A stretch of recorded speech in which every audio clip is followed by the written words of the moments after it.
Oh, you're there. Here.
Catherine, it appears we've got a quorum, so I'm going to begin if that's all right.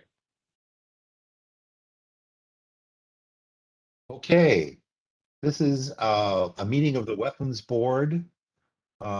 This is going to be conducted under the COVID-19 pandemic special motion.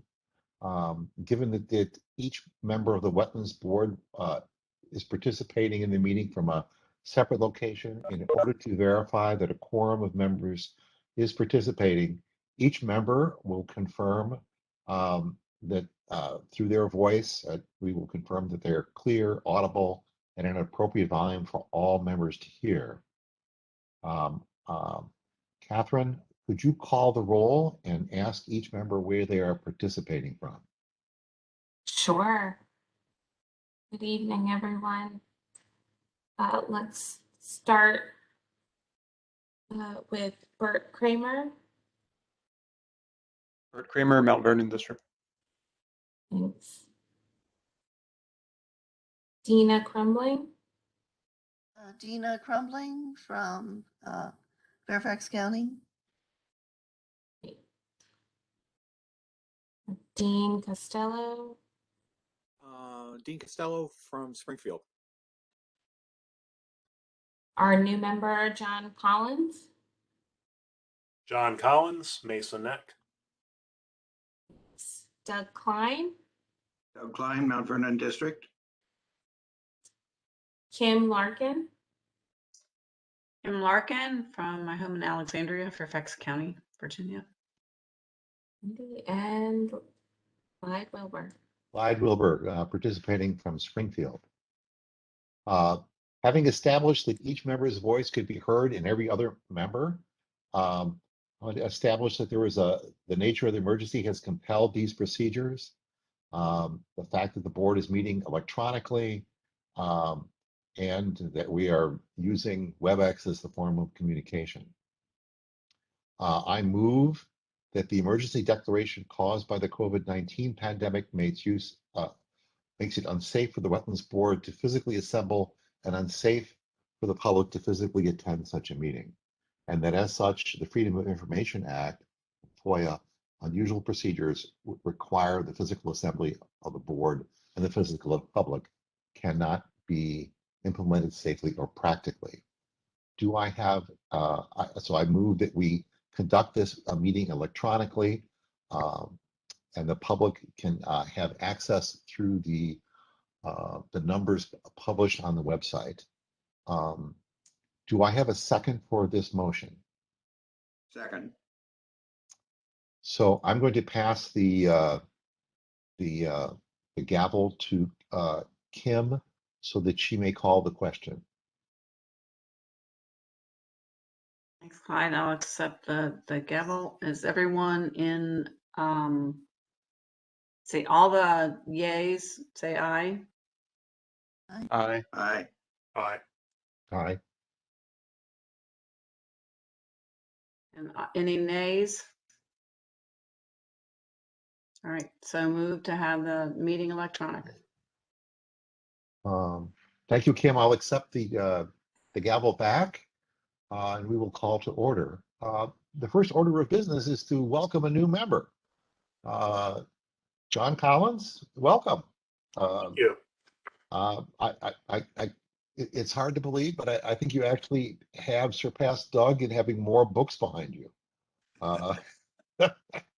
Which has There's been more a of challenge. everything behind me. That's why I had to adjust my camera. Okay, very good. John, would you like to anything about yourself? Sure, I can give a brief introduction. My name's John Collins. I'm currently in the house that I grew up in. I inherited it from my father about 4 years ago when he passed. So we've got a creek right behind our house that leads down to Belmont Bay, I guess. And so I'm well familiar with the wetlands in the area. Grew up around here and love the area. I work in information technology for my profession. I do cybersecurity, and I'm active in the community. So I'm happy to be on here and to participate in whatever way I can. Very good, and thank you. Thank you. So since this is our first meeting of the new year, or it should be, we need to elect a chair and a vice chair. So do we have any nominations for Wetlands Board Chair? This is Dina Crumbling. I nominate Clyde Wilbur for chair. Are there any other nominations?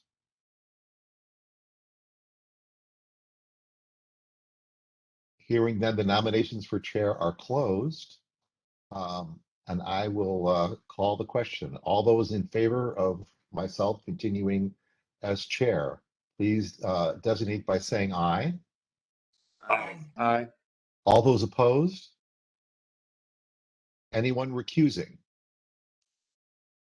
The motion passes. Thank you all. Next on the agenda, I will open the floor to nominations for vice chair. I nominate Kimberly Lark. Are there nominations for vice chair? Hearing none, the nominations are closed, and I call the question. All those in favor of Kimberly Larkin as vice chair designate by saying aye. Aye. Aye. All those opposed? Anyone recusing or not voting? Hearing none, the motion passes. Thank you. Kim, Thank you. sorry to do that to you again. So the next item on the agenda is we're going to go through the draft revisions that the various subcommittees have gone through, and then we can have some discussion. As we go through these, it would be helpful if anybody has a specific comment on how they would like to add to or modify the proposals that they've been sent. We should hear those tonight. So I'm going to turn it over to Catherine, who's going to go through each of the submittals, and I ask that whoever led the development of that jump in.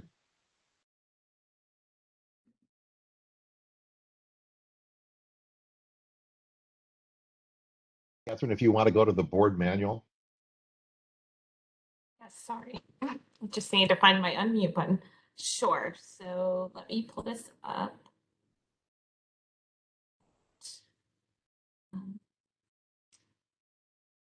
Dean is the lead for this item. I think you had a few minor questions in here, Dean. And there were a few like verbiage type of things. And, you know, I'd be happy to help provide feedback on some of that moving forward if you would like some assistance. But we can step through this, or if there's just a couple items that you wanted to bring in from the board, you can do that too. Katie, were you able to get this distributed to everybody? Yes. Okay, good. Just wanted to check with that. I don't think that this version that was presented is appreciably different than the last one that we were talking about back in December. Made revisions to include the fact that the living shoreline is the primary option in terms of wetland mitigation. And there's a couple other items in there, but that was the primary thing that was changing here. I did talk with Katie a little bit about the practicalities of checking to see if the citations were still basically legit. I don't want to say legitimate, but whether or not they were still relevant and whether or not things have changed and whether or not we need to bring fresh legislative language into the document, but we can do that at a later time. I had another question for Katie about whether or not we should bring SB 776, the actual text of it, into it, but her position is that it's already basically part of the state and county regs, so there's no reason to include it in this document. So that's fine. Let's see here. I'll just go ahead and leave that. And there was a question about updating the wetland board membership. Because what is in the manual right now goes back to, I think her name, was it Mary Ann that was your predecessor, Claude? Yeah, no. Doesn't sound right. Mary Ann was Catherine's predecessor. My predecessor was Glenda. Well, both of those have to change anyway, so yeah. Yes. And so we'll talk through that. Let's see, what was else? Sand dunes versus wetlands, but that's been addressed. I think the rest of the inline sites are fine. So that was basically the changes in this particular version. It's a little bit different than what you saw before, but not tons of it. It's pretty close to completion, I think, at this point. Right. Very good. Does any of the board members have a comment on the board book at this point? So I have a couple. The language that you used in referring to living shoreline, you say it's a preference. What I would like to do, lift the language exactly as it is out of the legislation and use that language. Rather than say that it's a preference, say that it is Make it definitive that this is what should be used. right. So we don't want to stick with the actual language. And the other thing to point out here is that the mitigation policy that's in the board book, this is a separate policy of the Wetlands Board. So the board book, although it's mostly information to us, that we will actually have to approve, as we will have to approve the bylaws and procedures. So the last time the bylaws and procedures were changed was in 1997. So we'll have to be very careful with doing that. The next round of things, it would be good to work with Catherine, and let's try to make sure that the language fits with the code and everything else very carefully, so that we don't inadvertently create something out of our own cloth that really should be lifting language directly from either the legislation or the BMRC guidance in the board book. Okay, that's not a problem. Any other comments? Okay, very good. Catherine, can you lead us on? Sure. So we can move on to the Living Shoreline Policy Application Guide, if that's, Clyde, what you all would like to Very good. view next. Can you actually put that up?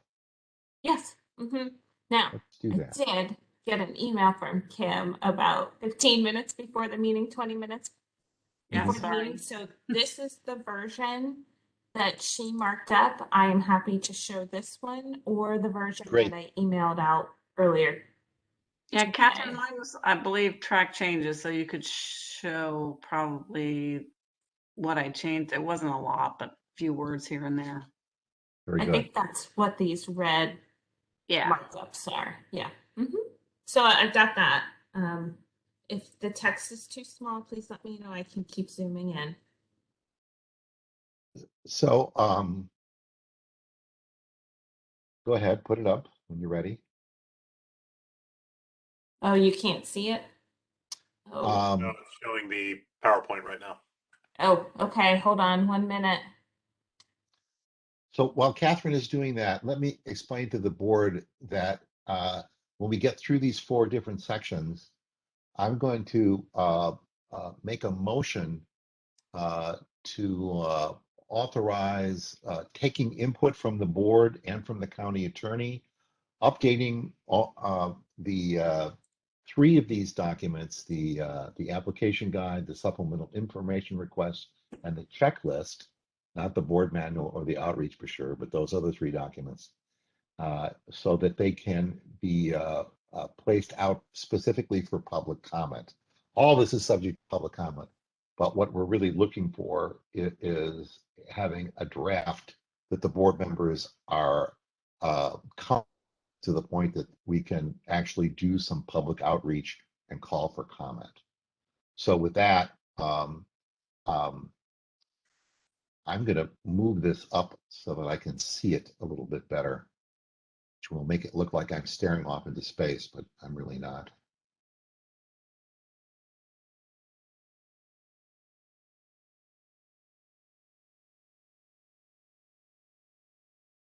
So this first paragraph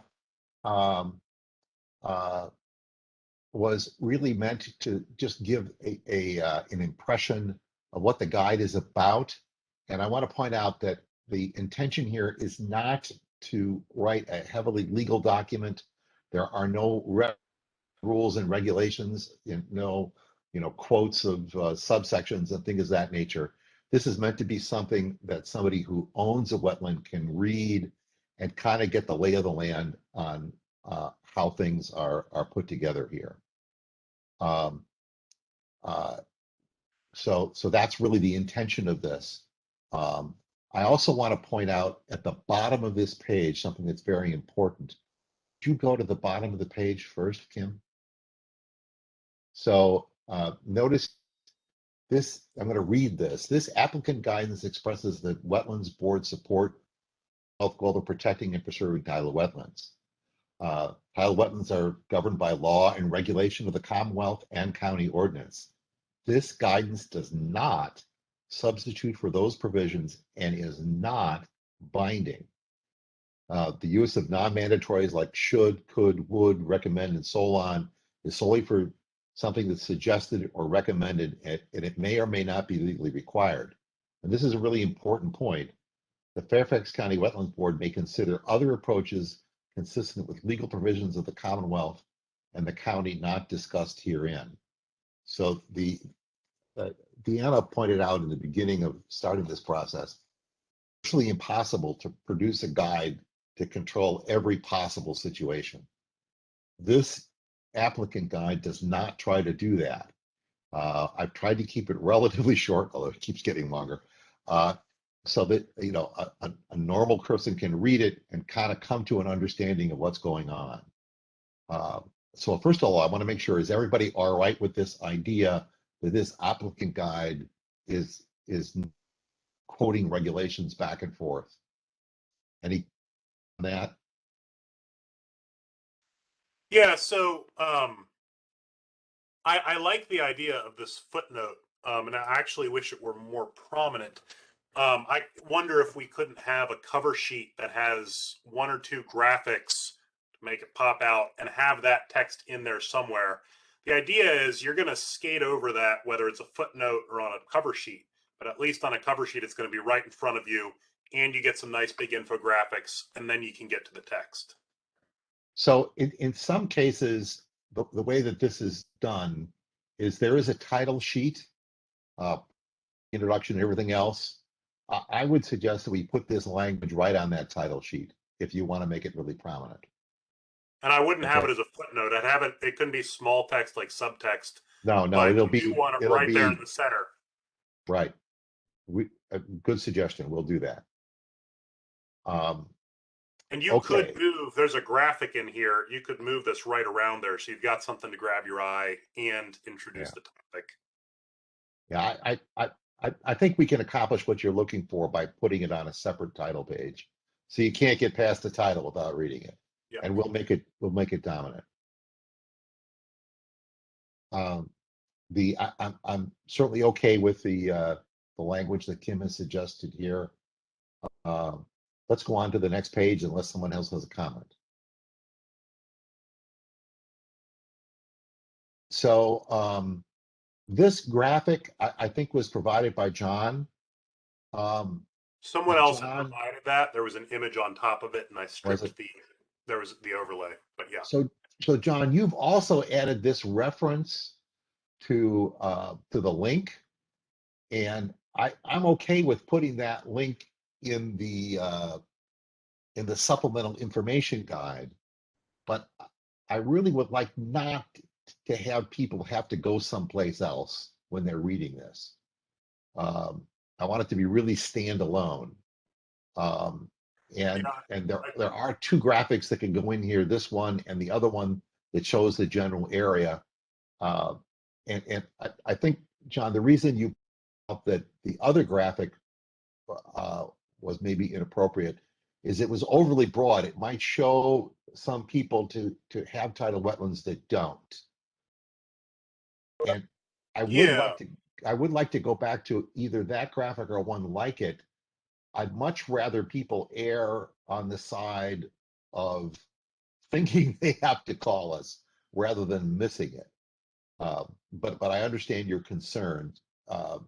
So I'd like to propose, if it's okay, to work with Catherine, and you can work with Catherine as well on trying to select a graphic that we can actually put in the document that accomplishes both these goals, that shows the kind of graphic you have here and the area of the county that's covered. And I do think two graphics would be good here. So the main yeah, I think it would be useful if this link or a short link going here was available, because it lets you zoom in. But certainly my only real objection was if you take the wide scale view, I can actually share that if nobody's seen what's on there, if that's okay. Yeah, they saw it because they saw it before. It was on the No, I previous mean draft. the full ArcGIS. But yeah, anyway, it does shade in most of everything along. That's even connected to like a creek or waterway. And the language on the ArcGIS site is just that it's potentially a wetlands, not that it is. So it's basically, you do need to research more, but do not just assume you need to start calling contractors to do a living shoreline. It's, you might have a tidal wetlands. Yeah. I mean, Clyde, this is Katie. One other suggestion I will have is that, the state, especially VIMS, has a number of really helpful sites that may be worth putting in this document. Not in this document. This document is supposed to be readable without reference to anywhere else. If we're going to put references elsewhere, I strongly suggest we put them in the supplemental application. If we can find a graph that doesn't overreach, as John is concerned about, then I think that would be good. But this the approach of sending off people to look at other websites, there are two problems with it. One, a bunch of people will be reading this and they're not sitting on a computer. They may not be computer savvy. And probably just as important, so many of these references get dropped and change. So it's dangerous to put something in that, 6 months from now no longer works. Would it make sense to strip? I mean, I still like having the link even as a footnote and just leave it as by searching on the website for the potential wetlands map. That way it'll go to the Fairfax County. If they're looking for more resources, they now have a keyword that will work on the site. Yeah, the key resource is to call Catherine. Half the purpose here, I don't want them researching themselves. I really don't. Because the danger is they go off and they make a decision and they think, oh, I don't need to do this. And the point of this is not to have people spend a lot of time trying to figure out the VIM's websites or the county's websites. It's too arcane. Most of our violations occur because somebody didn't call us. And I almost think of this document, that's its principal purpose, get somebody to call us. To be honest, I don't want them to study VIMs and the county websites and everything else. So how does this sound then? Because that is basically just a map of any wetlands of any kind. You could post the high level view and say, this is potential wetlands. If you're in here, you need to find out more. Yeah, that's really what I'm trying to do here. That's exactly it. I think the county had one somewhere. It kind of highlights the areas that maybe we can insert there. I can't remember, Catherine, if there's like the overview of where the tidal wetlands, where the Wetlands Board has jurisdiction. I swear I saw one somewhere. So what I'd like to do with this, John, is if you could work with Catherine to pick a graphic that you think doesn't overreach, but conveys what we're trying to convey. Because I understand you looked at that graphic and saw your home in there, and you don't have Well, I tidal understood wetlands. it meant this is a tidal wetlands, but yes. Yeah. Okay. All right. Very good. So, Catherine, can you move on a bit?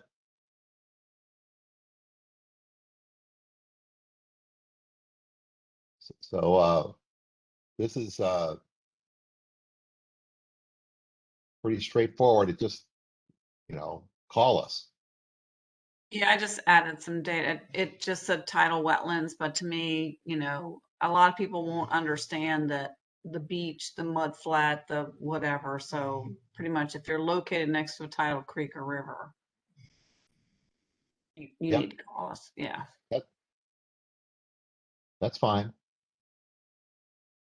I think it's worthwhile putting a couple examples in that parenthetical statement about, let's see where to get to, as well as other approvals like Army Corps or MRC or something like that.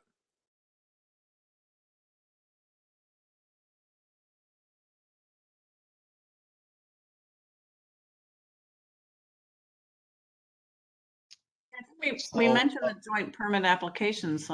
I can't remember where it is. And that has the other agencies. I believe they were mentioned. Yeah. So let's that's a good point. Let's add some language to say. But Catherine, the JPA isn't all their potential approvals, is it? There's also other county approvals beyond the JPA. Well, if it's in the Wetlands Board jurisdiction, that's just your board's authority.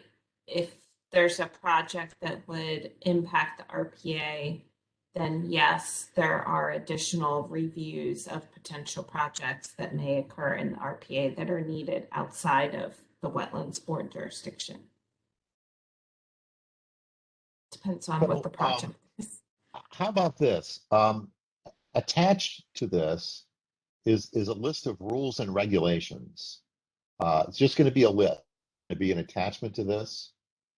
How about we add to that list the list of other potential approvals that may be needed? And then we can make that a pretty comprehensive list without going into it here. That be okay? That way we get it in. Okay? Very good. I see a nod. All right. All right. Thank you. Very good. Quan, I found the map that I was referring to. Like, if you're in this area, let me share it real Okay. quick. Catherine may have to give up control. Oh, sorry. That's all right. Go ahead. And hit share. All right. So it's a very simple graphic, but it kind of shows you where. Can you see it? I'm not sure. Yes. Okay, great. So it shows you where the Wetlands Board has jurisdiction, and that you can make it a pretty small map with the references with the roadways.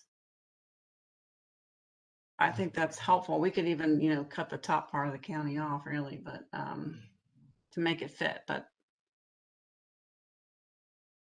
What do you think, John?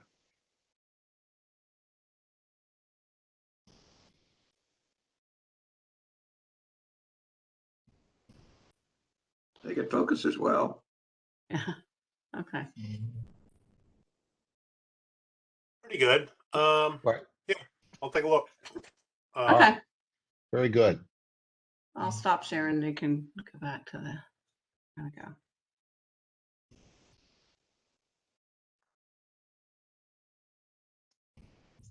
Okay. Go ahead, Catherine.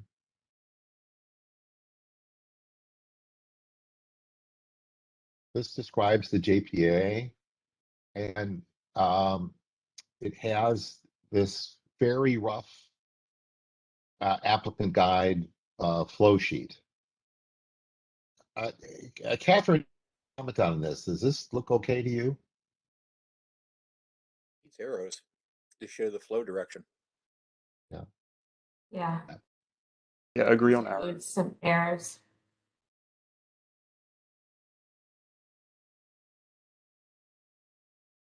Yeah, I think Yes. something else that could be considered here is how detailed you want this kind of permitting workflow. Because right now it looks like it's a very linear process, and for the most part it is.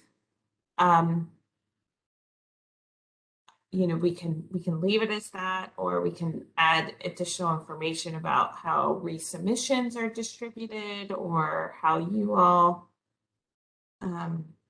if there's any additional steps you want to show here. Well, Catherine, you run this process. So if there's any change you want to make to this, go ahead and do it. Anything you think would make it keep people understanding. We could have some return arrows, comments, and whatever makes you comfortable with this flow sheet is fine. Because Okay. this is really your purview more than anybody's. Okay. Will do. All right.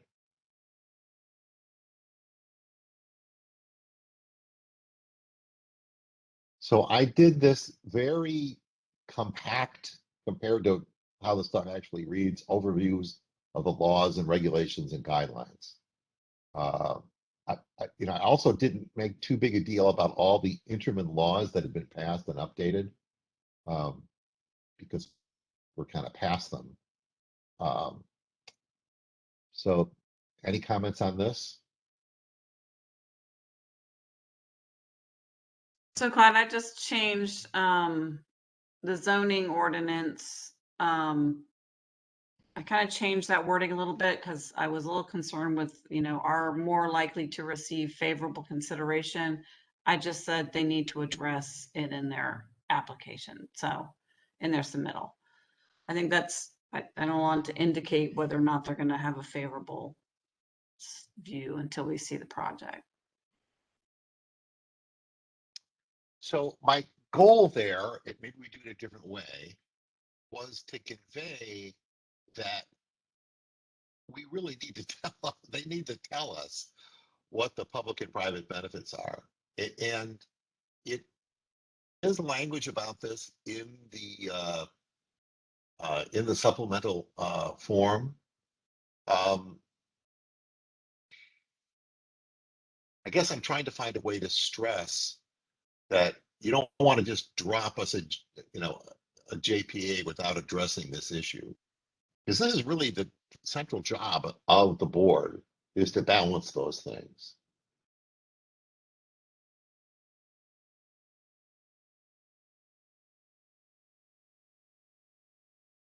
But I'm okay with making this change. It's all right. Yeah. But about this, I want to keep that in mind. Well, if I could offer one other caveat to consider is that the county code is very specific and provides a list of things that are required. in the submission. So we have that list. And there are things in there that, there's a description of the type of equipment that might be used.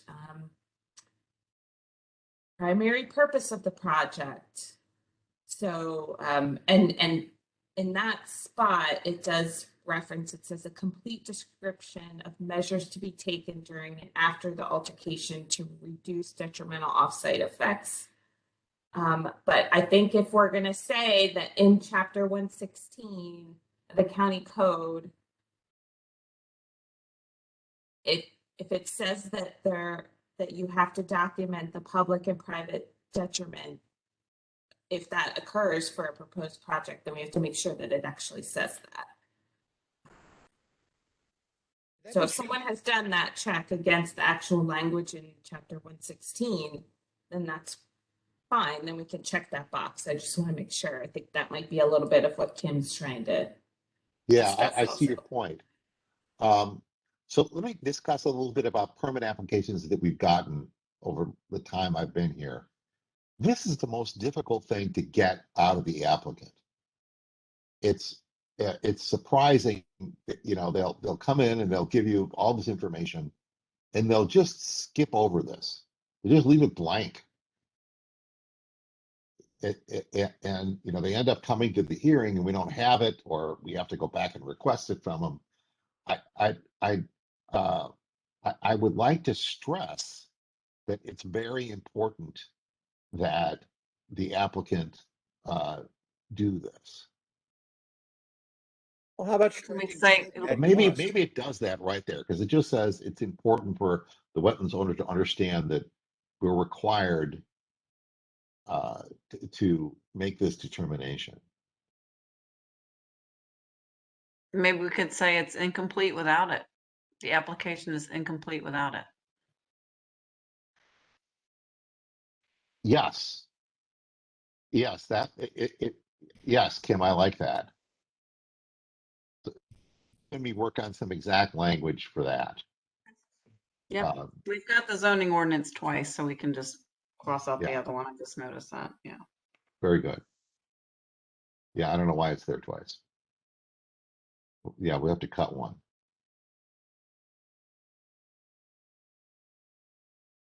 All right, any other comments? Okay. So we discussed these policies. Now, the mitigation and compensation, that's in the board book, and we're going to be updating that. And the important thing for everybody to realize is we're going to tell people if they do a living shoreline that we will waive the mitigation.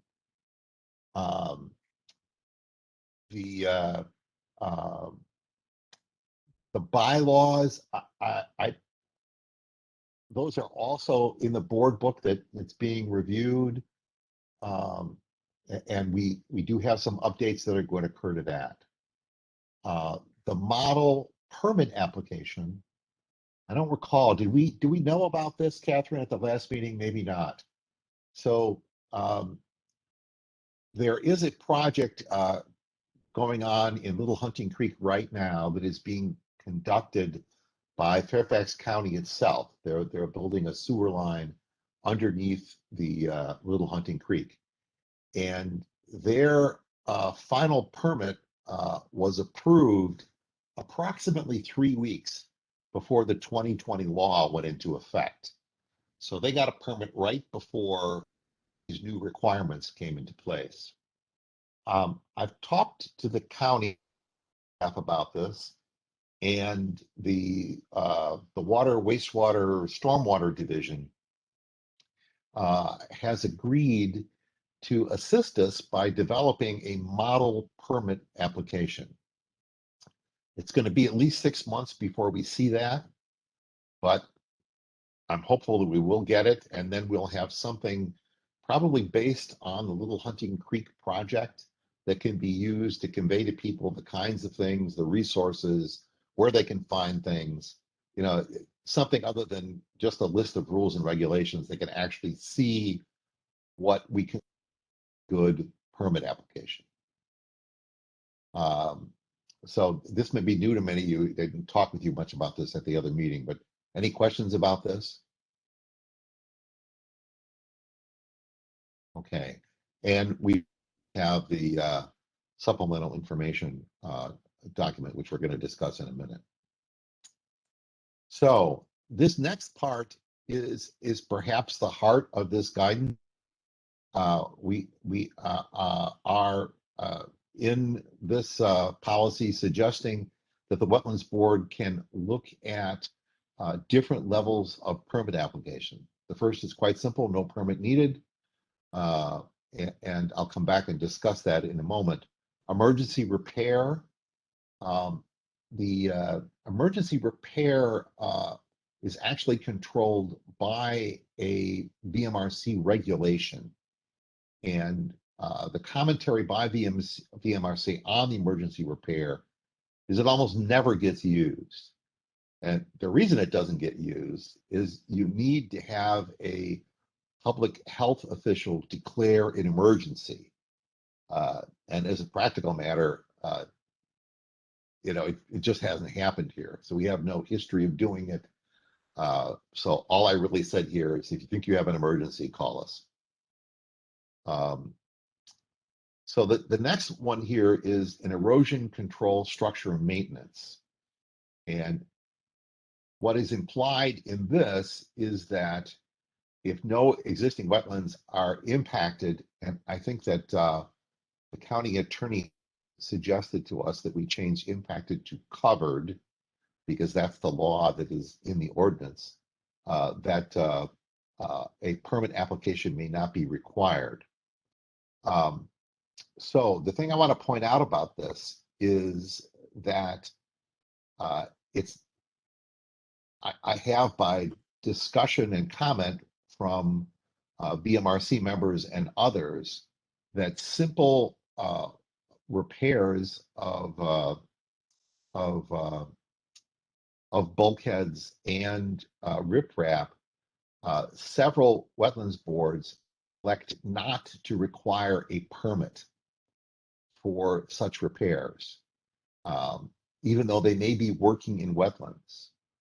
So I want to ask the board how you feel about this. Would you like to have a policy where potentially if someone is just repairing a bulkhead or a structure, if they are not covering or in any way impacting wetlands, should we tell them that they don't need a permit?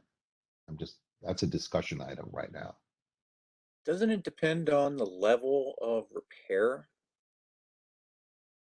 So I think that is the principal comment.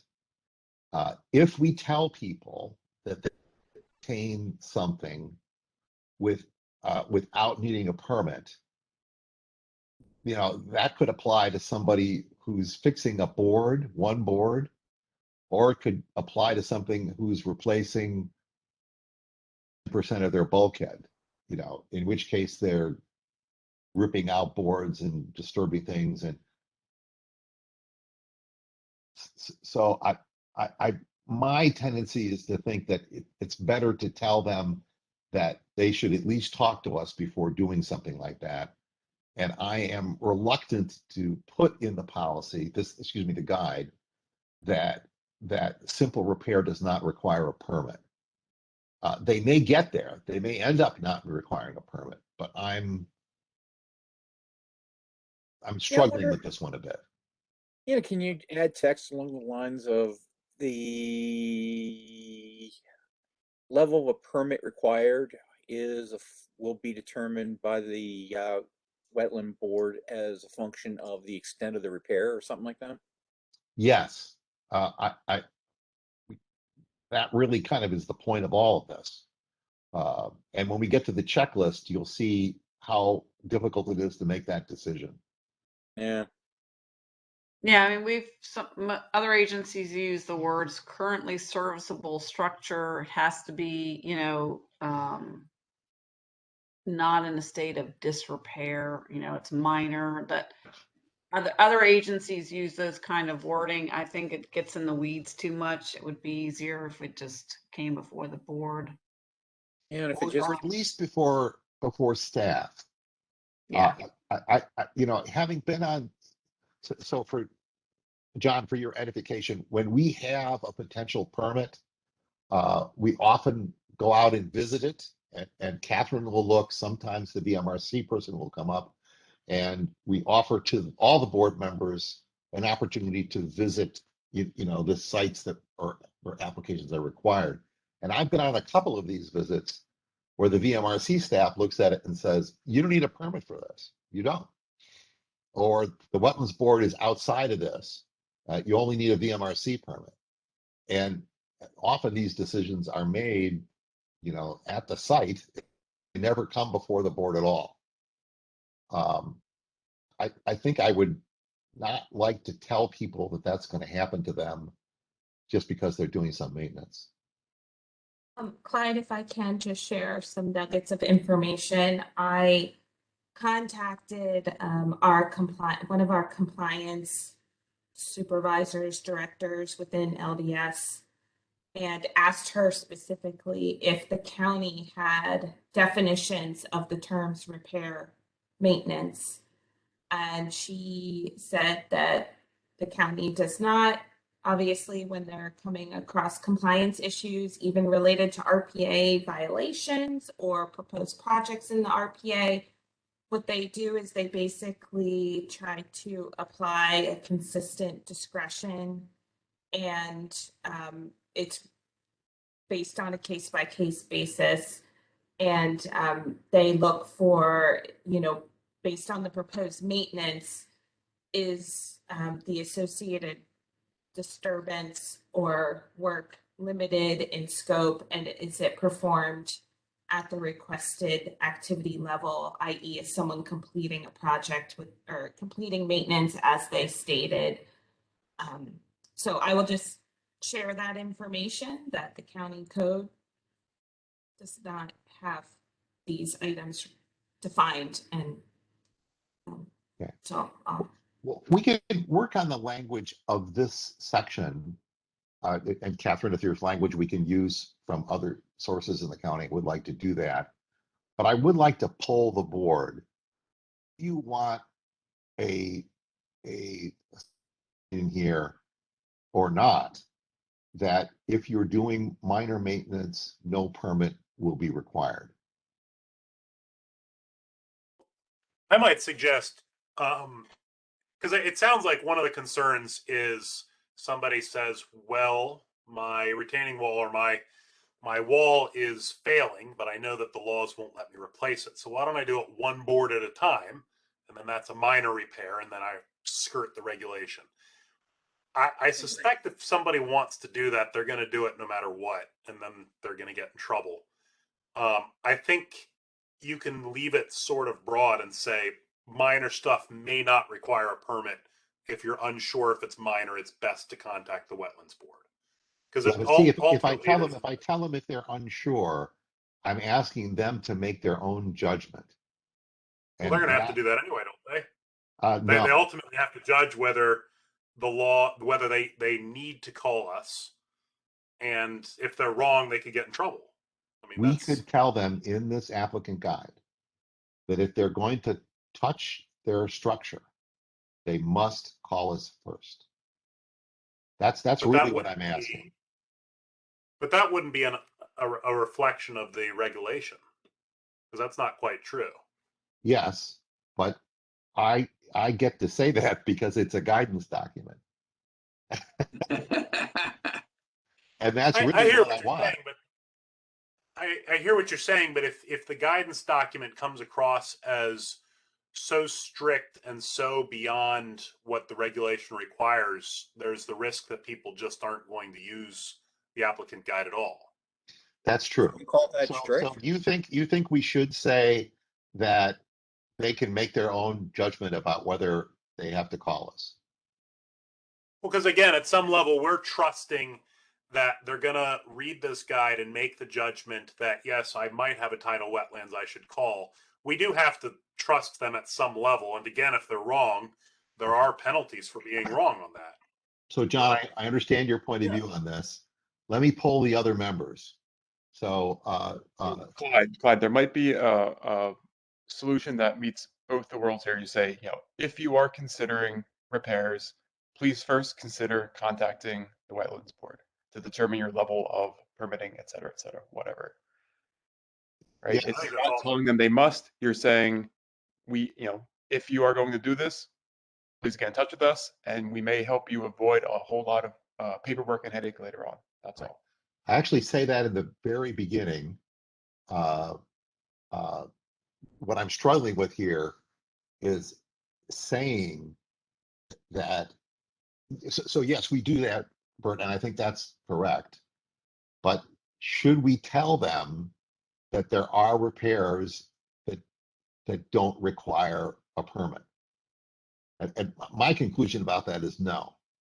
But John thinks yes, so that's why we're doing Well, a to be poll. clear, I don't think you have to come out and tell them that. There's not telling them that, and then there's telling them that you cannot do any without contacting us. I think it would be better to simply not mention it and say, if you're unsure if you need to contact us, you should probably contact us. And you don't have to get into there are caveats and times, because then you could be opening it up. I just am warning against, don't be over strict and say there will never be a time you don't need a permit. So does this language do that?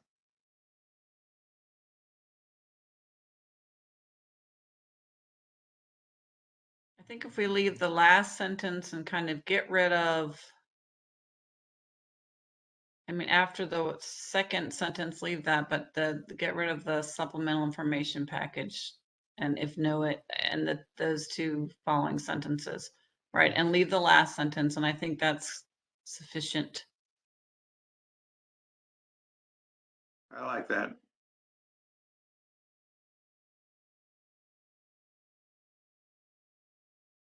So I think we're going to get a comment from the county attorney. There's language that implies a permit might not be needed if no wetlands are covered. So I'm okay with that, with this change, but just be aware that the county attorney is probably going to add that language.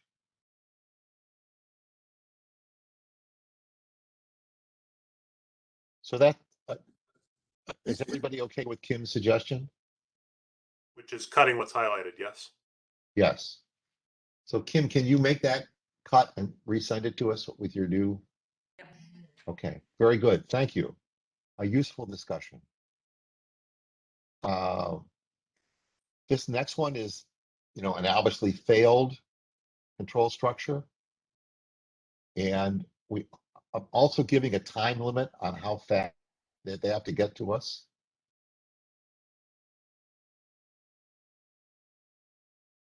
And maybe I should change that, according to what you said, John. Instead of saying in no case, in the third line there, say, but it should not be. I think you're right. That would be better to stay away from the more definitive language. Especially because we'd rather them contact us 31 days after than never. Yeah. Right? Yes. Yes. Clyde, Okay. I wanted to ask a question about this based on, it seems like the root of this is when and if a failure occurs.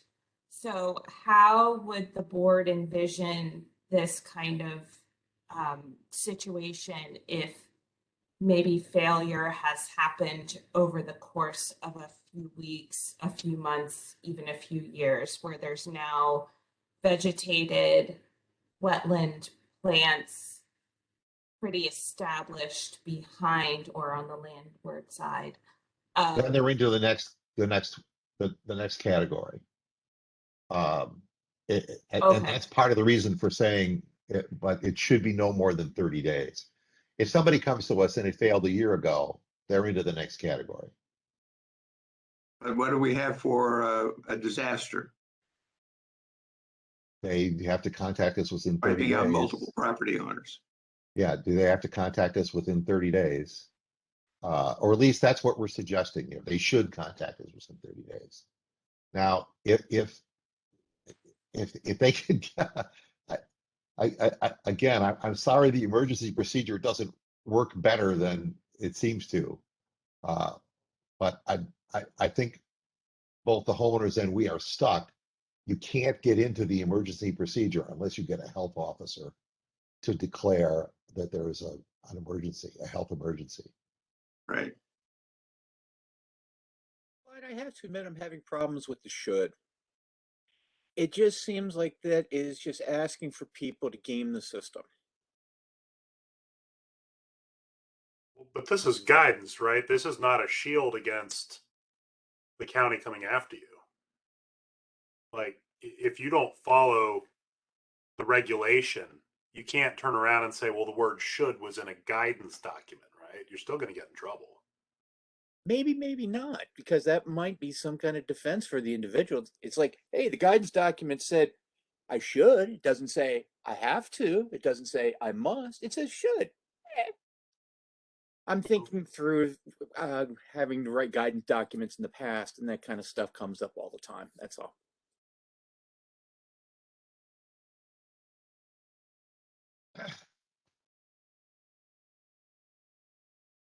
I am a little reluctant, though, having discussed this a bit, to say in no case.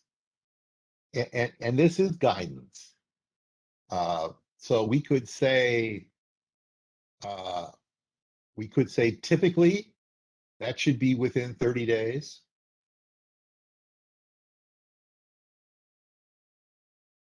Is there a stick about not reporting in 30 days?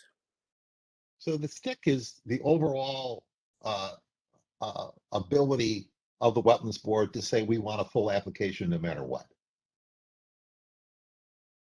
Typically, a lot of families will not be able to get a contractor to figure out what they're going to do to fix it, especially if it's an emergency kind of repair. Mhm. I mean, the Corps of Engineers, there's a nationwide permit program, it's a nationwide 3 for repair and replacement. They have 2 years to finalize construction in that permit for emergency repairs. So, they have to report it. They've got to give them the details, but they've got 2 years to finish completion. And after that time, the Corps then just says, nope, you never had it. Didn't matter to us. This is not a replacement anymore. So, but this is just them contacting us. Right. But they may not be ready to submit an application.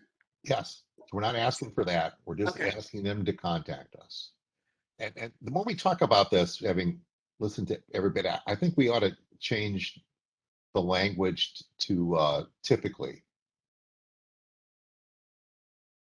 The Wetlands Board should contact the staff immediately after the failure occurs, but typically no more than 30 days after failure. And this implies if somebody comes to us 6 months after failure, we can tell them no. We told you typically it's within 30 days. You came to us 6 months later? No. We look forward to looking at your application. Yeah. But I agree, we should not say in no case. Perhaps you could say something like, the owner would want to contact the Wetlands Board within 30 days so that there is no need for an extensive and well-documented permit application. So Dina, doesn't the next sentence do just that? Failure to do so may. Well, that's what I was incorporating into what I said.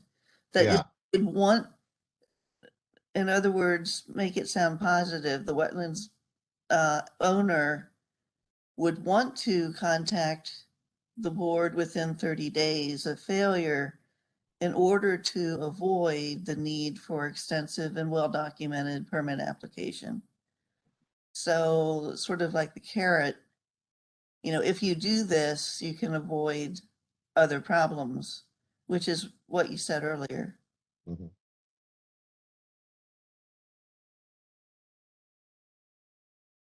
I mean, I think they're gonna have to apply regardless. I mean,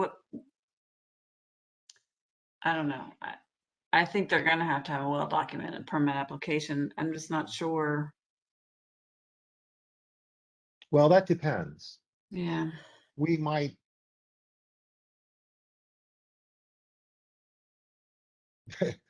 One thing I know about this process, you never know what you're going to get. And it may be in the best interest of everybody to get construction going really quickly, even if it's a temporary repair. And you know, we can authorize that if needed. All right. I think I've heard plenty on this. If people want to send me a specific comment about this section, please do so. But we'll revise this to avoid the no case, but you'll still make it a positive statement. Okay. Are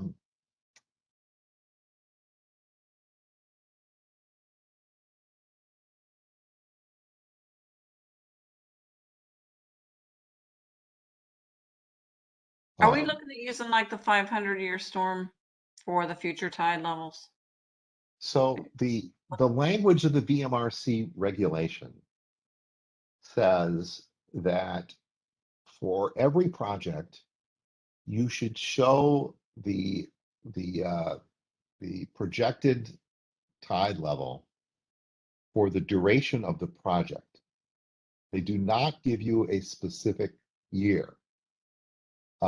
So it ultimately requires the applicant to say, we think this is a 20-year project, so I'm using the 20-year tide. Or I think this is a 50-year project, so I'm using the 50-year tide.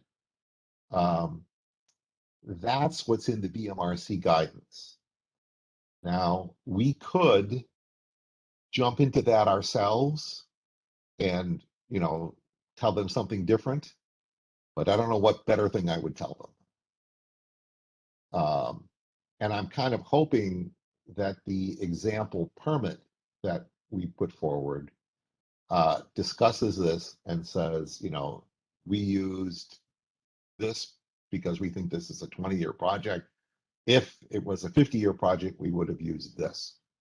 So they'll have a way of understanding that. Yeah, that future tide's really hard because different agencies do it differently. And No, we have a specific means that we're required to do it under the BMRC guidelines. There's a NOAA website that we have to use for the actual projection. So it actually is laid out if we're going to use the VMRC guidance on that. And again, we could do our own, but I think that's way more technical than we want to get into. so do we want, well, we don't want to refer them to something else. So I guess that question will come up. Yeah. Okay. Okay. Living shoreline. You know, proposal that if you do a living shoreline that will potentially reduce what will be acceptable, will guide you, and you know, by all means call us. So this board decision section is, I think, pretty straightforward. It takes concepts out of the guidelines and the policies of the board to explain in a more easy to read style what we do.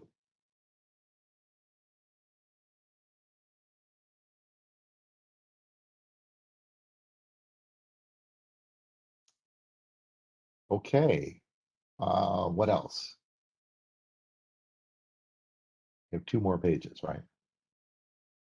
Oh, so this is obviously incomplete. And Catherine, do you have a list of things that apply to us by any chance?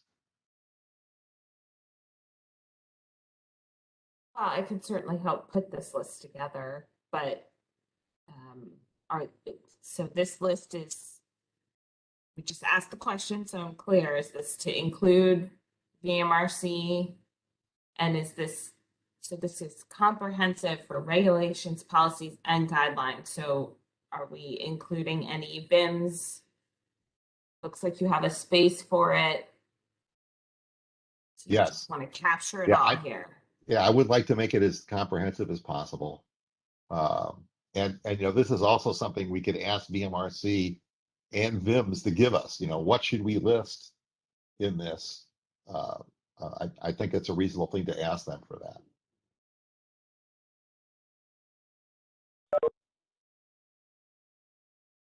So maybe we add the NOAA information on there as well. Yeah, anything that we think applies, by all means, doesn't hurt. And then we will have an Appendix B that lists possible permits that may be required.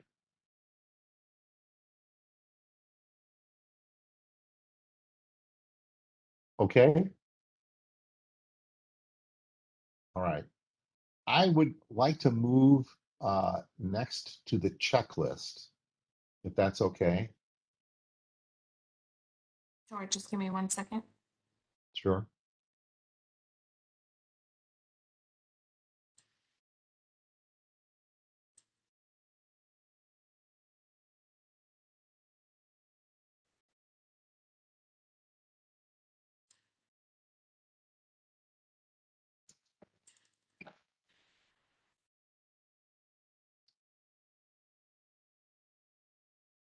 So this checklist is comprised of, I think, 3 or 4 sections. The first is the minimum requirements for all permits.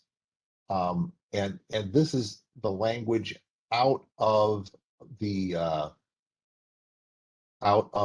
chapter 116. These are things that have to be included. Now, I will point out that several of these items are covered under the JPA, but not all of them. So at some future date, I think I'm going to ask someone to take on the task of pointing out this is covered in the JPA, or this needs something that you need to address separately. So this is pretty straightforward. It's just the way it is. The next section down below that, information that typically requires, okay? So this is the list of items in the VMRC guidance that are required to be on a scale drawing. The impacted wetlands, the non-vegetated wetlands, the mean high, the mean low. So some of these things are required on the JPA, but there's a lot more here than would be required on the JPA. And so for things that are required on the JPA, they'll have to be submitted. But the rest of these are subject to the different levels of requirement. Now, I'll point out, when I did this, I wasn't really able to give people a lot of relief, especially for the failed. Once it's failed, and we're no longer into a maintenance, it was my judgment, at least, that you still had to do a lot of these. And then when you get to the location where impacts actually happen, you have to do everything that's on the VMRC list. So when you go to the living shoreline, I'm struck, could we reduce some of those requirements? So for example, if you look at the living shoreline column, stay up on top, please, on the mapping. For the mapping, could we, for instance, tell them, we don't need bathymetric elevations. We don't need bank height, composition, nearby storm stability. Do we really need all those things if they're agreeing to do a living shoreline or not? So part of my goal here is when we put out this for the public is to ask, what do you think, what things should be required? So one possibility for going to public notice of this is to leave this blank and just take public comment on what should be required. Because it's very hard to make a lot of judgment about this at this stage. So I'll stop there, and could I hear just a discussion of that issue?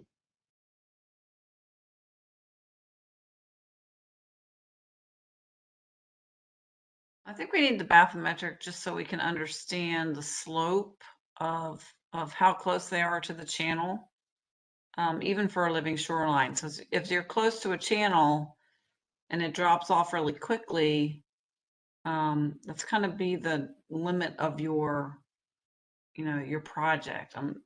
In theory, I think that's correct. But would we need a bathymetric evaluation of something in Little Hunting Creek? Well, I mean, you could use the typical charts or, there's some available data. You go out in a boat with I a, know there is. I know there is. That's absolutely Yeah. true, Kim. But Yeah. let's face it, we don't need to know the bathymetric elevations of Little Hunting Creek. If somebody on the know creek how up there close wants they to put in a living shoreline, don't we really want to reduce their burden as much as we possibly can? Doesn't yeah, that I just kind need of to know how imply- close it is to a channel though. Well, we already know that. I mean, any place in there, we know where it is. Asking the homeowner to spend money figuring all that out, do we really need to do that? You know, 2/3 of our applications are on Little Hunting Creek. Yeah, And it's not as if we couldn't, modify it. The staff can still say we still want it. But I think if we're going to encourage living shorelines, we need to ask them for less. Is any of this information in the ArcGIS system, the county's mapping system? Uh, Because it may be enough to just get like a partial number from them and then. Yeah. No, I don't. not the think the bathymetric county- stuff. I don't think Uh, the county has published bathy data. Yeah. I could look into that, but again, I don't know enough about the level of detail. I'd have to really do an analysis to determine if there's bathy data available, the level of detail that it was collected at versus the level of detail and accuracy we needed for this project. So let me ask this question again. Should we fill this out for public comment, or should we leave it blank and take public comment? I think fill it out would give a better start for people who don't have much time to go through and I tend to agree in that direction too. Do you want to change anything in here?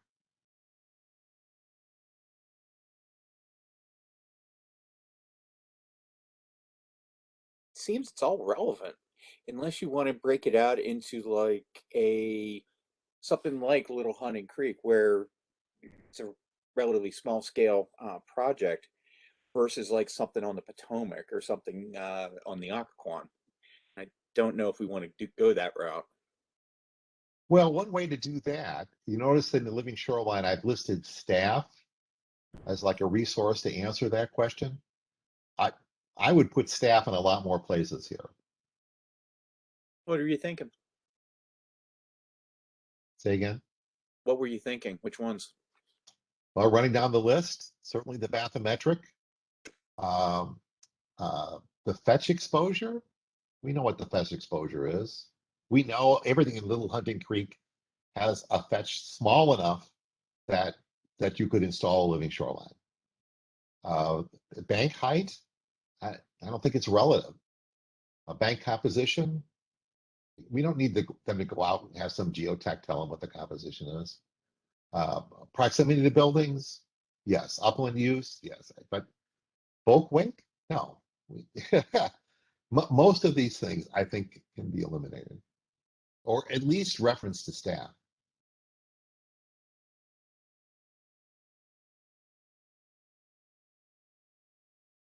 I kind of like the idea of referencing to staff, but I don't know if I'm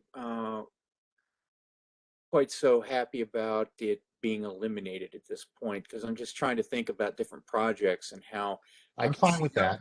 each of these Rather than entries. saying no, say that, staff will assess. That's fine. Yeah, staff can say no when it happens. Yes. Hmm. All right, if it's okay with everyone, I'll take on the charge of listing staff in many more places on Living Shoreline. That doesn't mean that we can't change it later. We're just going out for public comment. Okay. All right. Hearing no objection, can we move to the next section?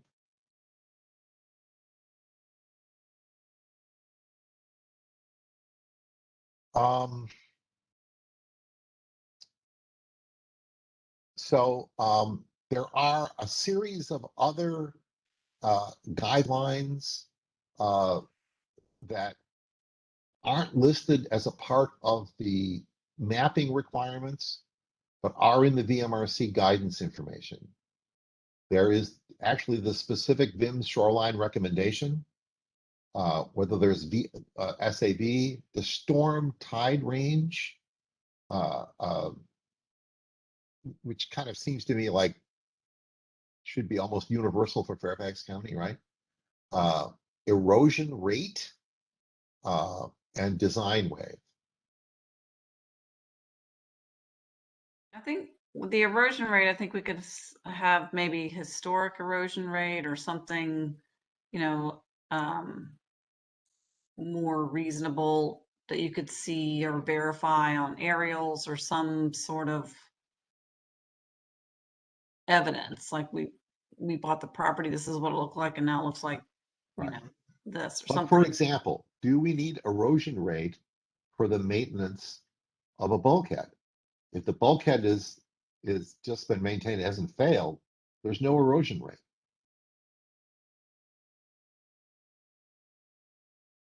Yeah, I think evidence of erosion would be just better or something. Historic evidence of erosion. I mean, I even don't with the have that. I bulkhead. don't have that wherewithal though. This is out of the VMRC guidance. Yeah. The question is, for a maintenance application, do we need the erosion rate? I'm saying no, there is no erosion rate. That's a waste of time asking them to go try to figure that out. They're going to say there is none. Right.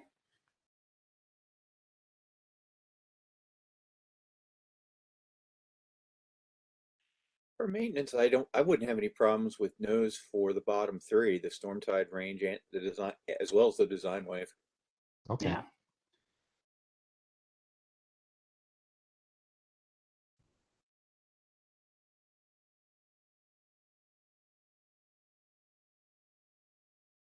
All right. I may put some more staffs into here just to Yep. generate some discussion.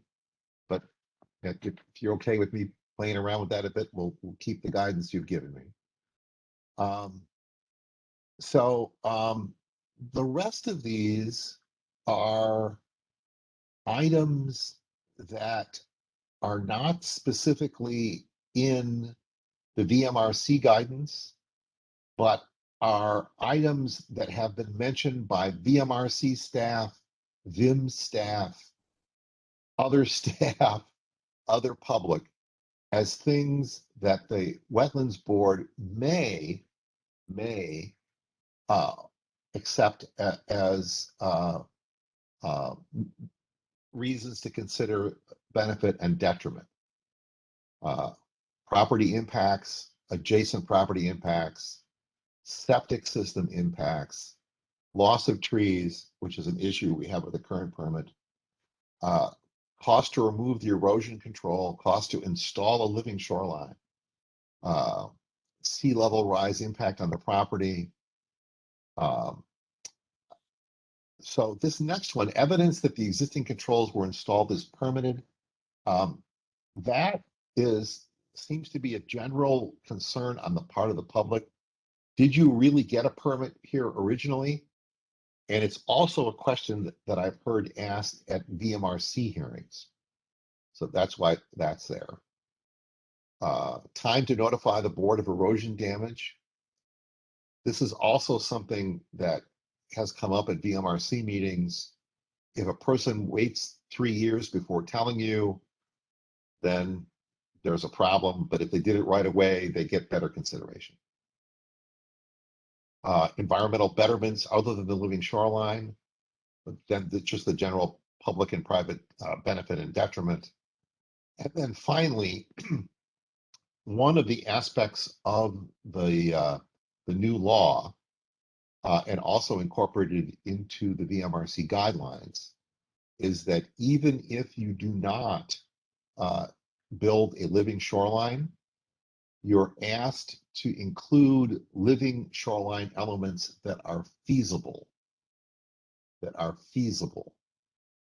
I don't think we know what that means yet, but we have had some past permits where we have done this, where a living shoreline was not feasible.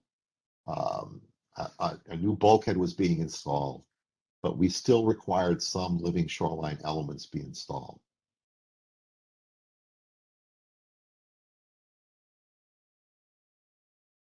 Any thoughts or discussion about this? But I'd like to see the cost to install a living shoreline compared to the cost to mitigate for the hardening option. Do you know what I mean? So somehow to obtain or to be able to analyze, mitigation versus shoreline costs, because if you do Yes. a hardening element and you're saying, I can't do the other, it's way too expensive, blah, blah, blah. Well, does that expense include the mitigation cost?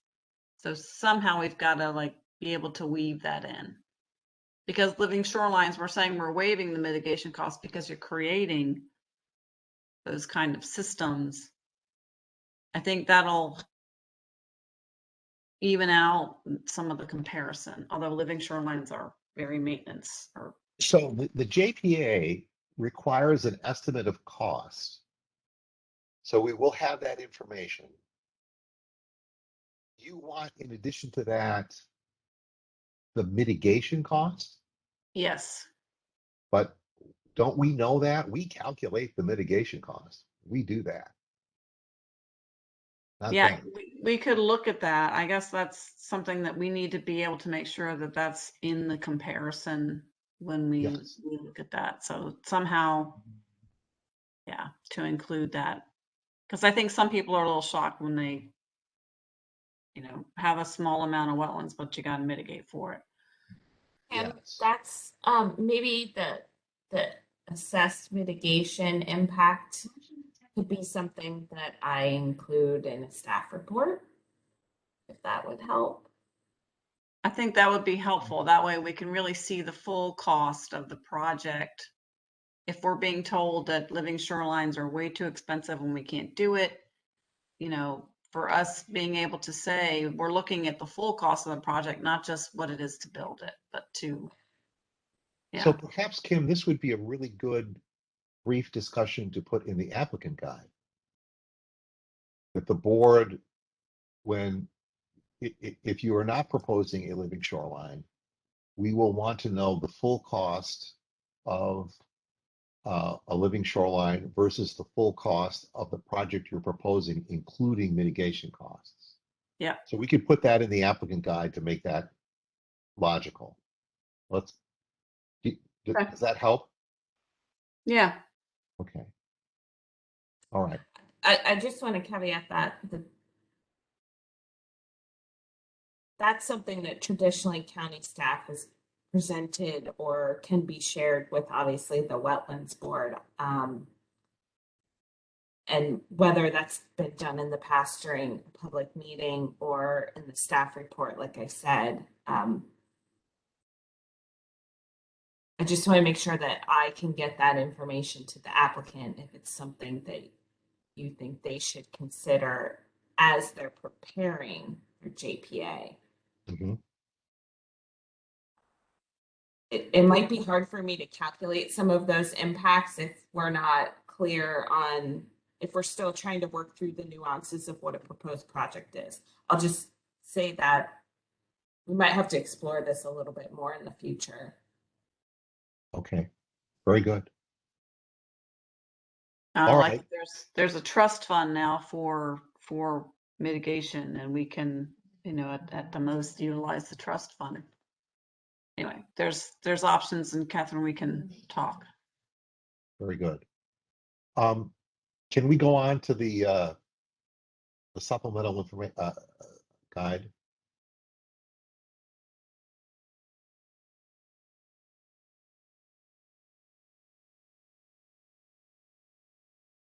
Yeah, just 1 minute. I clear out my desktop here.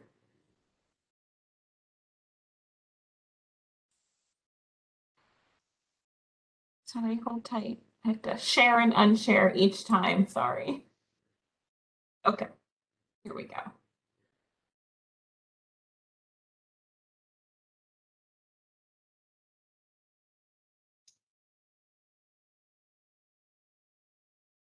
So in looking at this document, sometimes I like to think of who's reading this. I think this is more aimed at an applicant's engineer and or contractor. So, a reference to websites and everything else is appropriate. It's much more technical, and it is not optional. This is the supplemental information form. So it does not have the escape caveats that the other sections do.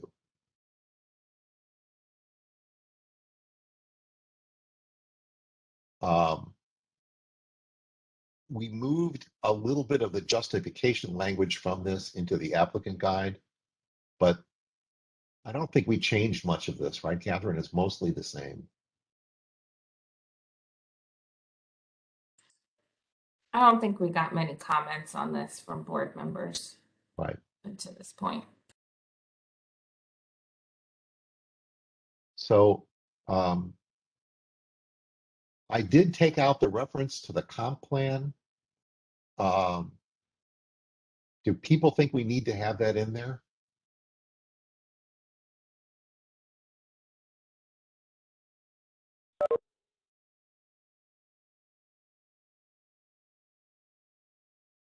Catherine, do you think there's a reason we need to have that there?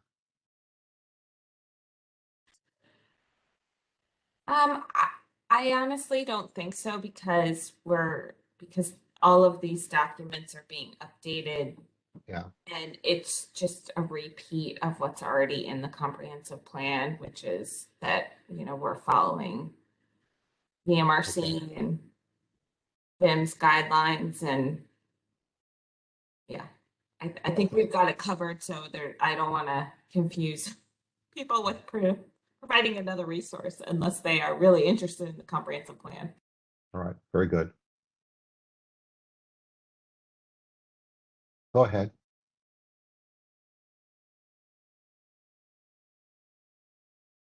So here is the actual form.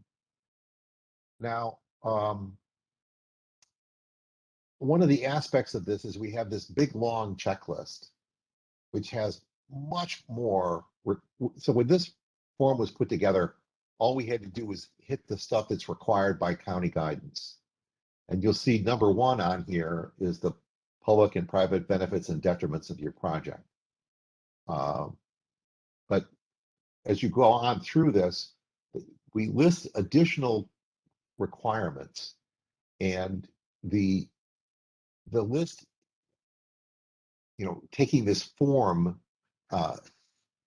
it doesn't cover so many of the listed items, but it does cover some really important aspects.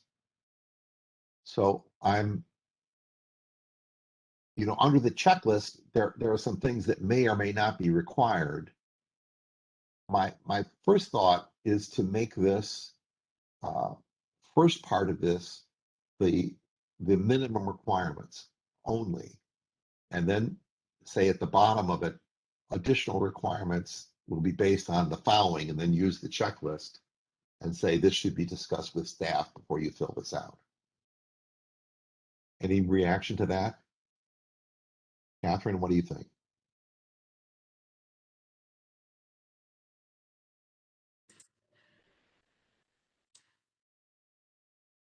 So can we, I mean, are we revising this one? Because I think the shoreline, is there the list that we can use from VMRC where it's not appropriate? Can we put some of those things in there? Is there some way to help them?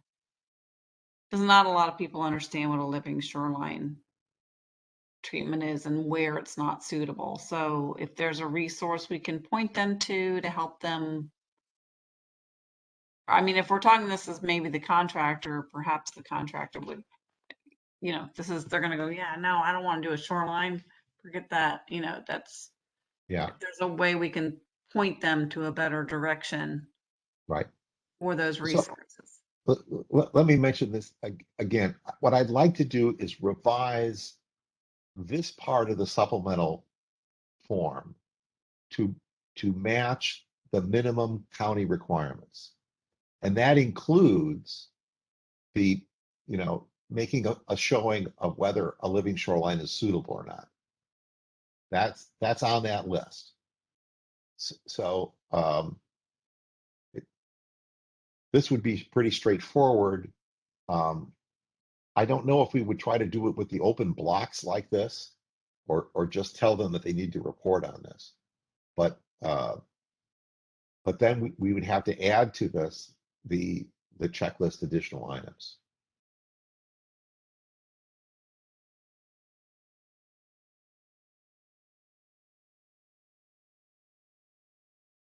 Any discussion or comment on this?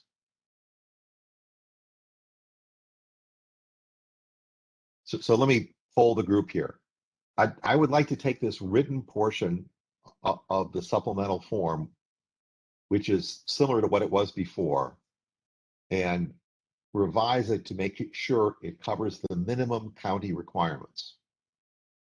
And then include the checklist as these additional items should be added based on your discussions with staff and your level of application. That's fine. That goes from simple to complex. Good. Yes. Okay, so this part of the form, I don't think is ready for approval by the board or going to the public. But I think that the application guide and the checklist are. So I'd like to make a motion about this. This is the motion. The chair is authorized to update the application guide, the checklist discussed tonight, with comments provided by the county attorney and Fairfax County Wetland Board. Fairfax County Wetland Board members have 7 days to provide comments to the Fairfax County Wetlands Board staff. If the chair concludes the comments do not change the substance of the documents excessively, the chair may authorize the release of these documents as updated for public comment. Do I have a second? I'll second that. Discussion.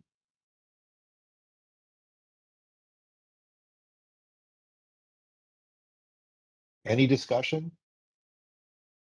So the motion is to get all the comments back to you within, because what we discussed already and a couple of the things we were tweaking in 7 days. And then that version, as long as everyone, what it's within the realm of what we discussed, would be released to the public. Right. Now, it's not just your comments. I'm also expecting comments from the county attorney. And those in particular, I don't think anything we discussed today is a huge change. We could certainly do that. But I don't know what the county attorney would like us to do yet. We haven't had an opportunity to get his full input yet. If his input is really substantive, I will not move this to Catherine to publicize. We'll get his comments incorporated first and then come back to you before going out again. But if we can work it out so it's not huge, I would like to move the process forward. That makes sense to me. Any other discussion? All right, I'd like to call the question. All those in favor? Aye. I, All those opposed? The motion passes. Do we have any updates to the outreach for sure to discuss?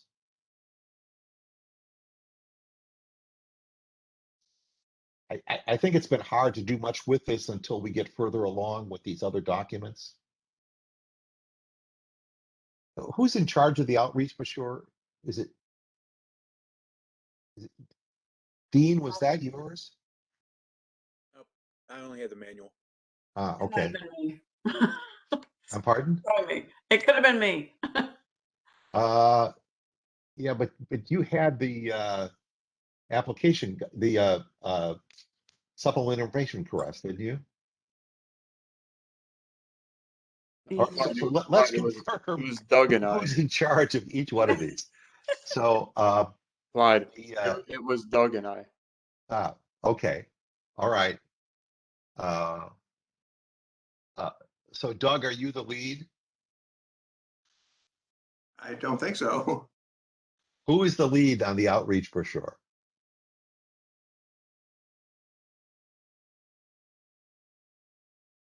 Okay, we have no lead on the outreach brochure, but I'm not as worried about that. I think we can't really do an outreach brochure until we get through these other things. So if it's all right with everyone, I'd like to table that work for now. Anyone object to that? I know you love tabling work, right? You just like to keep it going on with that. All right. All right. Very good. Uh, uh, Interim application reviews. Catherine, I think this is actually yours. Yeah, so this touches on an item that Clyde mentioned earlier about the Fairfax County forced main drain project that I believe is probably actually finishing up now. Hopefully they're almost out of the water based on the timing. And how he has requested that the county, specifically in the the Department of Public Works, starts to develop a process for permit applications from the county that could, and Clyde, I don't want to speak for your idea here, but have Okay. an Yes. interim, what I was just calling an interim application review, because technically the Wetlands Board does not need to issue permits for county, state, and federal projects. But I think, Clyde, you were thinking that the Wetlands Board may want to have the ability to provide feedback on proposed projects. Yeah, So let me back up a little bit. So the federal government, the Park Service, state, and the county do not need to come to the Wetlands Board for a permit. However, we've had an informal agreement with past Public Works and Environmental Services directors that they would come to us and just let us do a review and allow us to advise them. I guess what I would like to suggest here is that we actually enter into some kind of formal memorandum of understanding with the Public Works Department on this. I have spoken to the new director. He seems open to this. Let me just ask, is everybody all right with this concept? All right. Have any volunteers to draft this? hearing none, I think I'd like to table this until we get a little further down on these other outreach items. Catherine, if you can remember this for me, maybe we can bring it up in 6 months after we get through the rest of this. I'm sorry, I didn't fully understand what you were talking about with this agenda item. My Sure, fault. no problem. Okay. If you all want to stay on for a few more minutes before we allow for any public comment, or Clyde, we can skip over this routing JPA update and I can do a more in-depth update for you all at a future meeting.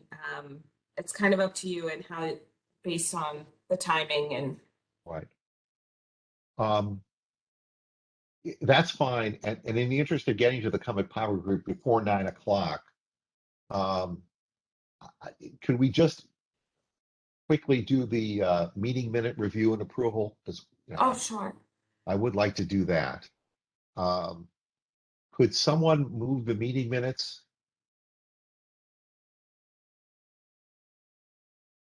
Christina, I move to accept the meeting minutes as written. We have a second.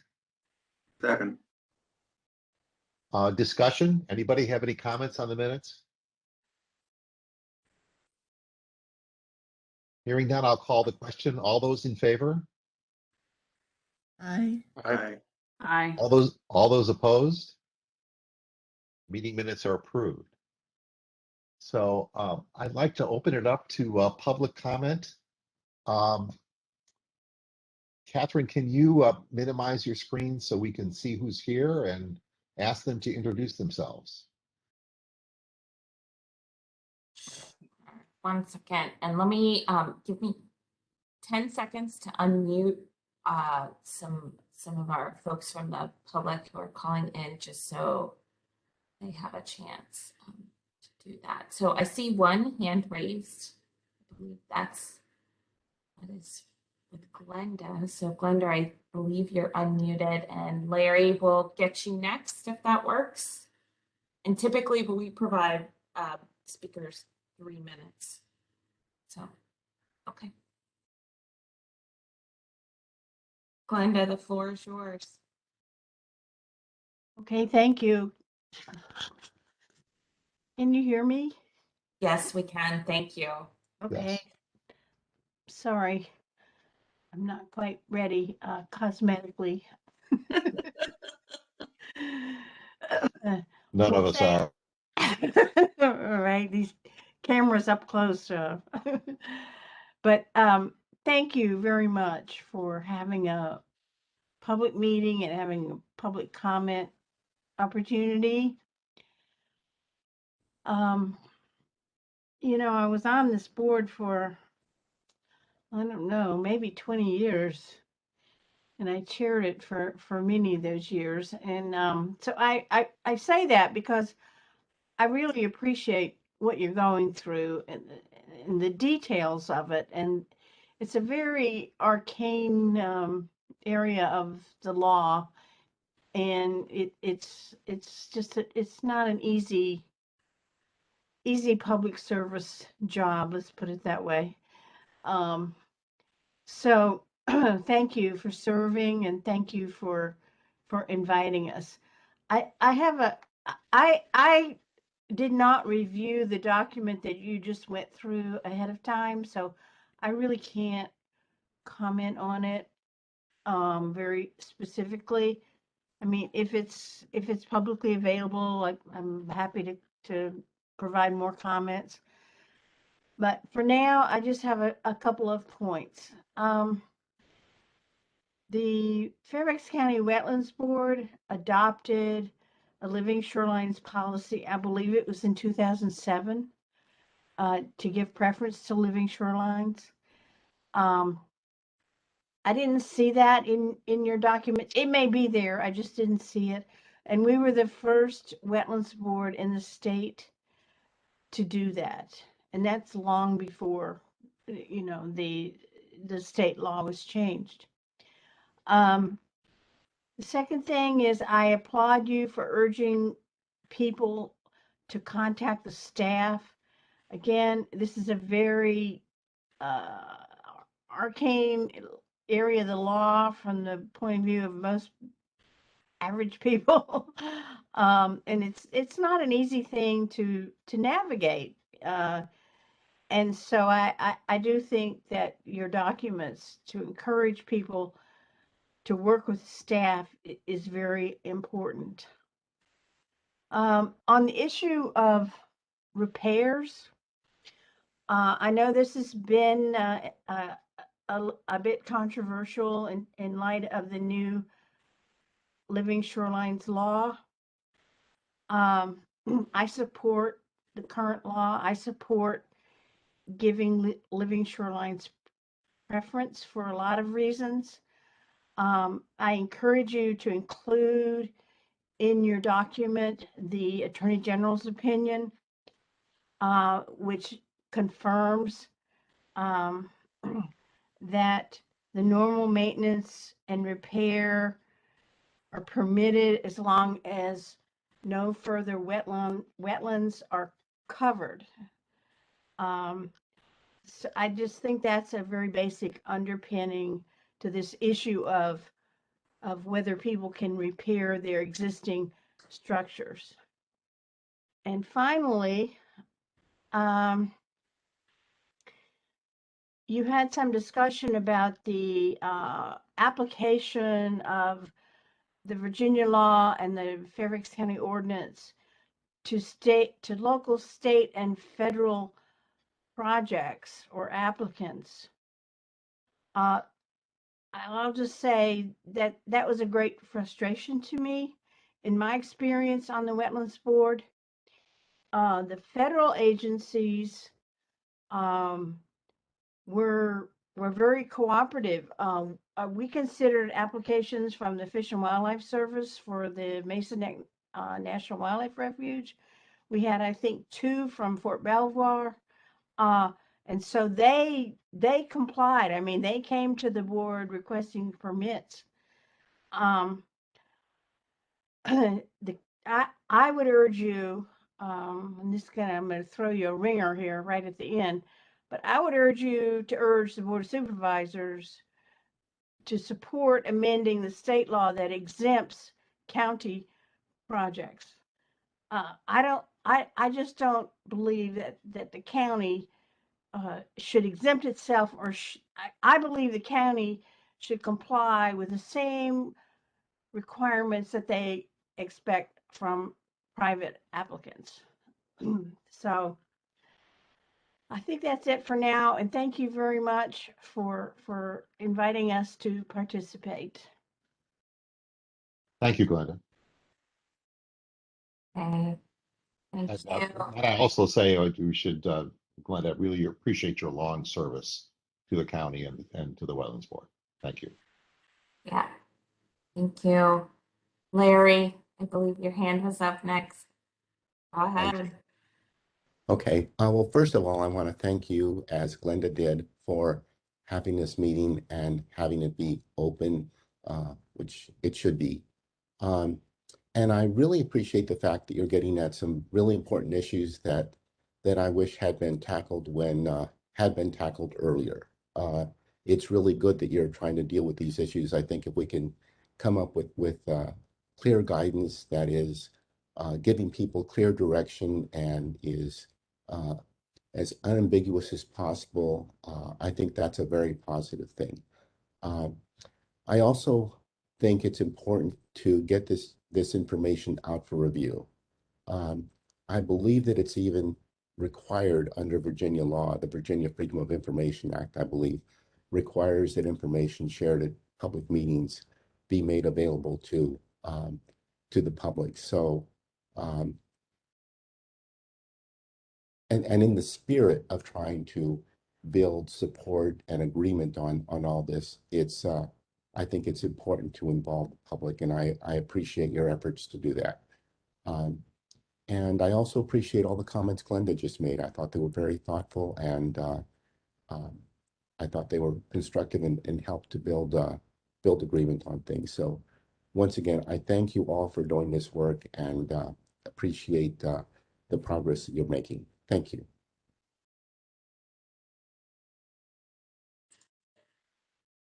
Thank you, Larry. Appreciate the advice. And then Betsy Martin, I believe you had your hand up as well. Well, I'll just add my thanks to you guys for trying to slog your way through all of the verbiage and get it right and try to balance the requirements between minimizing burdens on property owners and getting the information you need to make a good decision. And it seems to me that you're going in a good direction. So thank you, and thanks for including us.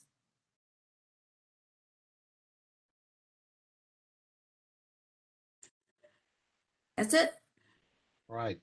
Thank you, Betsy. Betsy also served on the Wetlands Board for quite a long time as well. Catherine, get me back on track here. What do we have left to do? I think the only thing we have left to do, if you all want to talk about a future board meeting date, excuse me, we can discuss that. If you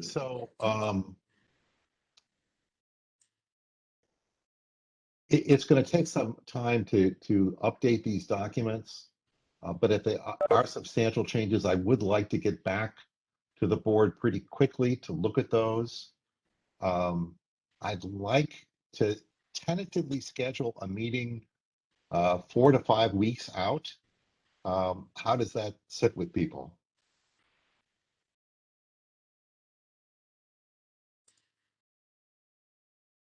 And if we're not really ready to go over the documents or we don't have actual permit applications, we would cancel and reschedule that meeting.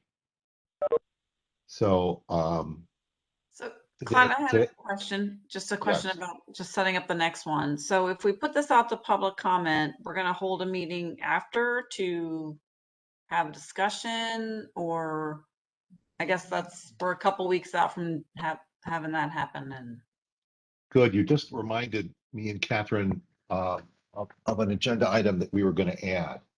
So, Catherine, if I screw this up, let me know.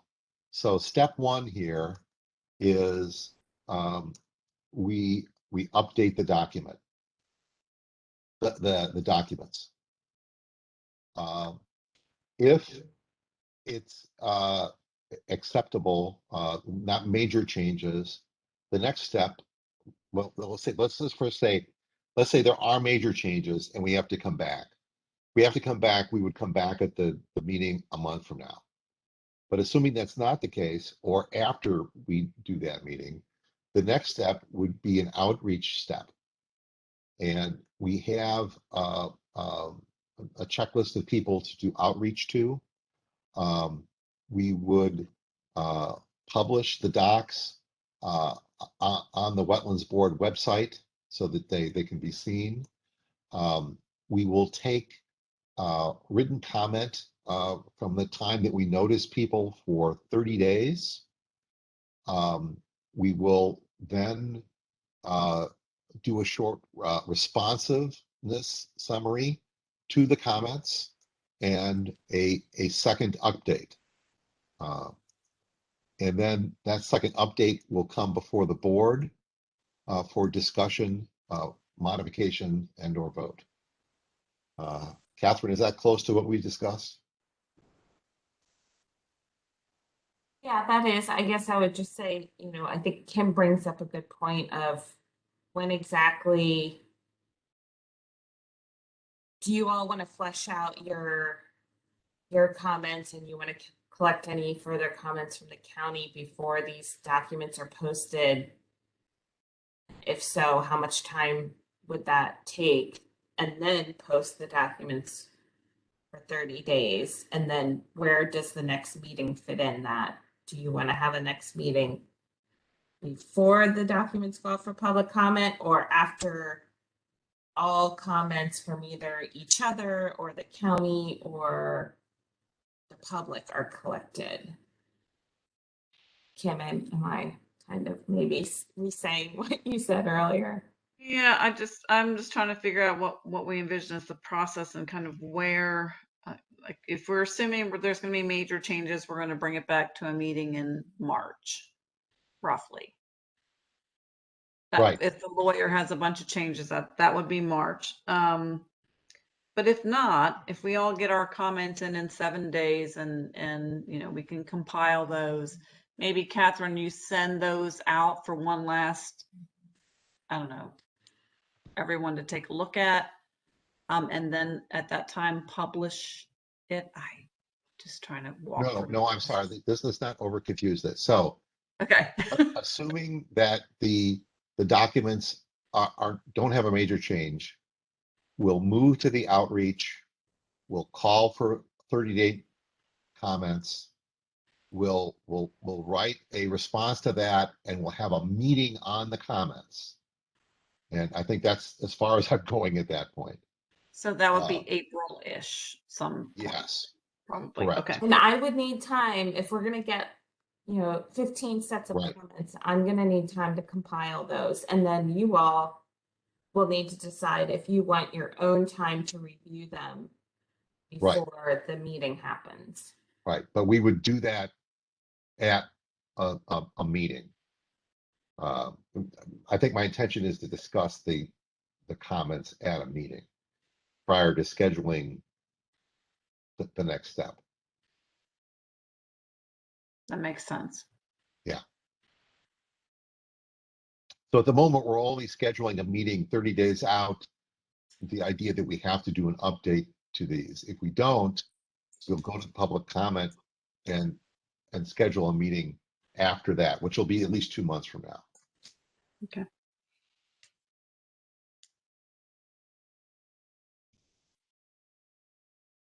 Okay, so the first deadline is that you all are gonna send any final comments by COB March 1st. No, the 22nd. March 2nd. No, I'm sorry. March 1st. You're right. I'm sorry. I Or March lost a week. 2nd, sorry. March 2nd, which is next March Tuesday. 2nd would be fine. Okay. And then I'll need a couple days to put all those together, depending on, like, we might have Right. 2 people saying conflicting information. So we'll just have to, I will need a few days to do that. Would it work if we don't have substantive comments to have them posted by March 15th? I unfortunately I'm at a conference on March 8th and 9th and will not be able to put eyes on much anything that time. Okay. So, Catherine, what do you want to propose as a tentative meeting date, if needed? Well, I think there are 2 options, right? If there are no substantive edits and the public or the documents are posted for the public on March 15th, you could have your meeting the 3rd or 4th week of April. If you allow comments from March 15th to April 15th, and then I would like a week to try to organize all that feedback. Okay. So maybe we could squeeze in a meeting the last week of April, but if there are more substantive comments and we can't get them posted by the 15th, then that, depending on how long it takes to work through those comments. So let me back up, Catherine. If we get a whole bunch of relatively heavy comments, I want to bring those comments back to the board Okay. as quickly as possible. So if our deadline for receiving comments is March 2nd, right? I would tentatively schedule a meeting, say either the 23rd or the 30th, which we may cancel if not needed. But then I think we will need a meeting the last week of April to compile comments. Actually, to respond to any comments we get from the public. So a meeting, say May 1st, might be a secondary, the second meeting we would choose. So could I propose a tentative meeting on March 30th, and another tentative meeting on, let's say, May 4th?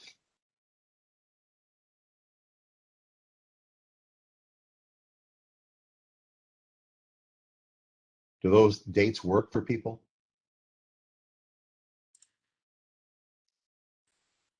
Yeah, are we thinking in person or virtual or what do we have I guess Up to the board. Does would people prefer to continue a meeting virtually? Yes.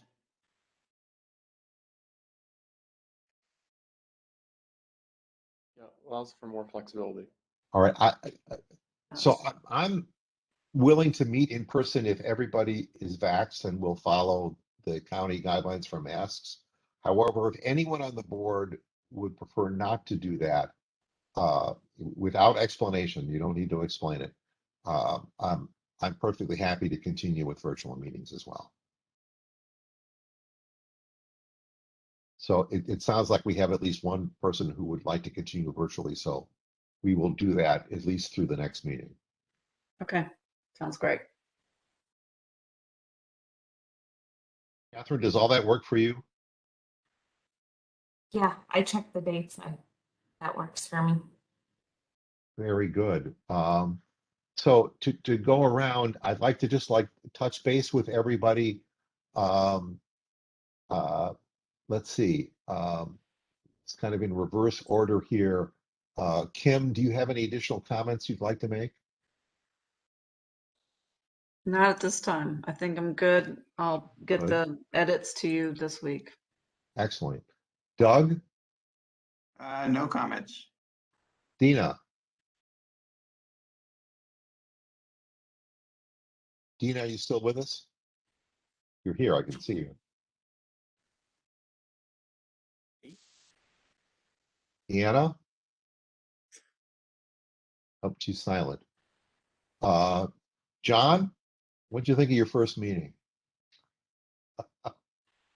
Fine. Yeah. No comments.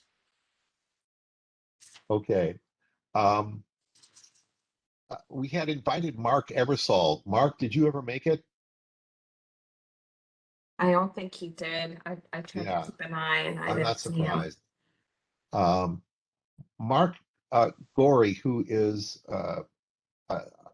helps us with legal matters on occasion, was here earlier, but I don't see him anymore. Mark, are you gone? Okay, Yeah. very good. And Catherine, do you have any comments at the Nope. end? No, Okay. I think we've got a good path forward. Could I hear a motion to adjourn? Don't move. Somebody, okay, a second? I'll second. All those in favor? I Say All aye. right. All those opposed? Hearing none, we are adjourned. Thank you, ladies and gentlemen. We managed to get through in just 4 minutes over. thank you.